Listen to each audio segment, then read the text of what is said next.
Congress party. इस चुनावी सभा में हम सबके बीच पूर्व मुख्यमंत्री, बहुत वरिष्ठ नेता, जिन्होंने इस प्रदेश की जनता के लिए एक से एक बढ़कर के योजना दी।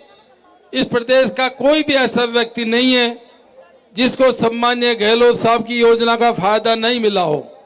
हमारे प्रदेश के अध्यक्ष सम्मान्य गोविंद सिंह जी डोटासरा साहब, हमारे नेता प्रतिपक्ष जूली साहब, अशोक चांदना जी, हमारे वरिष्ठ नेता धारीवाल जी, प्रमोद जैन भाया जी, धर्मेंद्र राठौड़ जी और सम्मानित मंच साथियों, हम सब आपसे अपील करने आए, हम आपसे निवेदन करने आए कि आने वाली 11 तारीख को आप ईमानदारी से मेहनत करके, जो केंद्र में सरकार 11 साल से है, प्रदेश में सरकार 2 साल से है, जिसने आपके साथ में क्या किया आप सब जानते हो।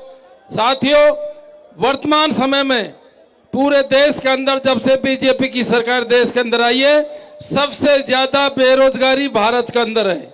हम गांव के लोग, किसानों के लोग, मजदूरों के लोग, मजदूर सब अपने अपने बच्चों को इसलिए पढ़ाते हैं अगर हम सबको सरकारी नौकरी मिले।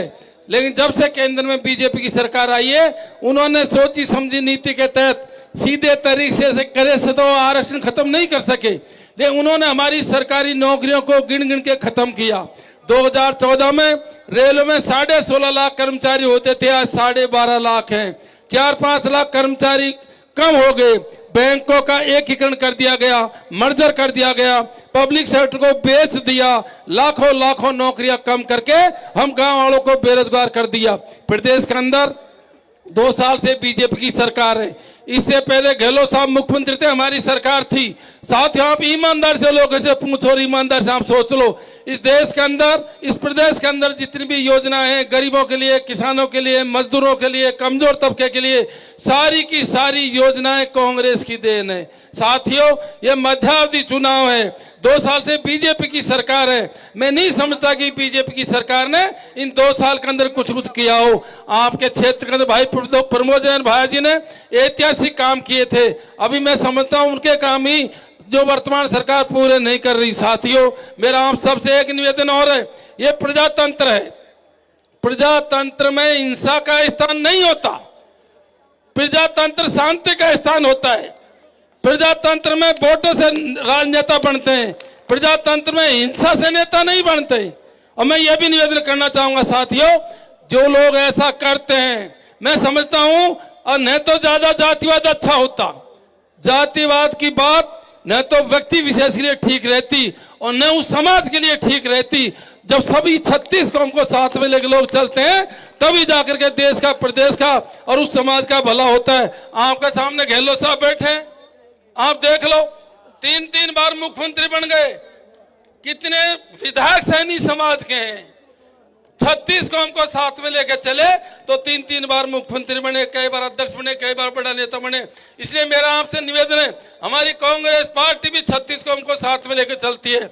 आप ईमानदारी से जो पार्टी आपके हित में काम करती है, जो व्यक्ति आपके हित में काम करता है, जो पार्टी गरीब किसान मजदूरों के हित में काम करते है, उसके पक्ष में मतदान करें। साथ ही एक निवेदन और है मेरा, हमारे नंबर 1 हमारी लड़ाई बीजेपी से है।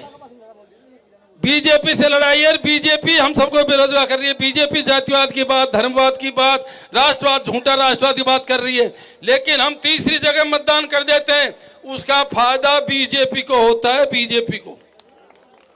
यही कारण है देश के अंदर 30-35% वोटों पे बीजेपी राज कर रही है, क्योंकि हमारे वोट बढ़ जाते हैं और इसका फायदा बीजेपी को मिल जाता है। यदि आप ये चाहते हो बीजेपी सत्ता में नहीं आए, यदि आप ये चाहते हो अगर 28 के अंदर वापस हमारी कांग्रेस की गवर्नमेंट बने, तो आप अपने वोटों को बांटे नहीं और एक सूत्र में बंद करके कांग्रेस के पक्ष में, प्रमोद भाई के पक्ष में मतदान करें, ताकि भारी बहुमत से हमारी पार्टी जीते, भाया जीते और 28 में हमारी सरकार बने और जो हमारी योजना सरकार ने बंद करी है वो विधिवत रूप से वो चालू हो।